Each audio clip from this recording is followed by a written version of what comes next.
not going to shoot you. This isn't Mexico or other countries where they shoot people like you. What would you do to us if you were in control? What would you be very humanitarian with people like us? I would try to be. I would make more of an effort than you are. What is your moral code? What would you do for this country? You're sitting back enjoying the adulation of all these kids. You're indulging in this self-gratification. You're indulging in some sort of mental masturbation. You're obtaining... What you're doing right now. How could they have any faith in a man who makes a mockery out of everything that we stand for? The home, true love. You haven't got the first idea about love with your love-ins. You really haven't. If it was up to you kind of people, we would just shut down these factories, we'd burn them down, we'd all go out and panhandle in the street. Then what kind of society would we have then? What kind of, how would you feed people then? So you want us to work and support you. That's what you want.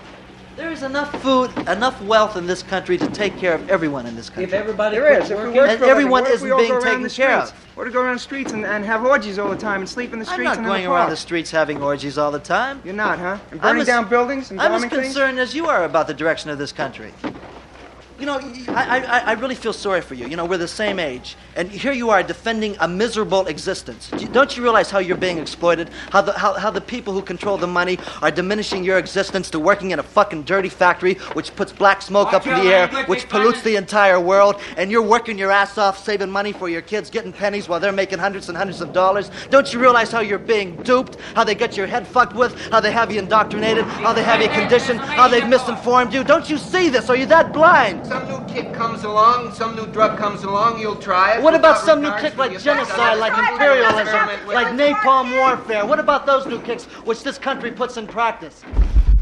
This is a Remington Wingmaster Model 870 shotgun, 12 gauge. What about the corruption? What about the police brutality? What about the oppression of the minority groups that this country is? Responsible, you're sick. What? I am not immoral, Mrs. Jurgens. You want to know what's immoral? Do you want me to tell you what's immoral? War is immoral. Poverty is immoral. Racism is immoral. Police brutality is immoral. Oppression is immoral. Genocide is immoral. Imperialism is immoral. This country represents all those things. It's loaded with double-aught buckshot. When are we going to have love? When are we going to have brotherhood, huh? We're not, as long as there's this little fucking Hitler. Each individual cartridge has 9 ball bearings in it. And you're sending all the oppressed people to their death! Don't you know that? Are you that fucking stupid? Another outburst and you'll be taken for a car. It has no choke on it. The gun has no choke on it whatsoever. So consequently, the buckshot just flies out at any and every direction. Insane people who Restrain go the after Jews defendant. and who murder the children of their country. And your record, what does that show? What is the record Destroying the of this country from country within. show? Destroying the country from within. This is all your record shows. You're destroying Take the over world the from capital. within. Anything that is in front of you is completely and totally out of luck when you point this thing and pull the trigger. What does LSD have to do with death, with murder, with war, with injustice, I'm sick and tired with of poverty, listening. with racism? Take the prisoner out of here! Get him out of here! Get him!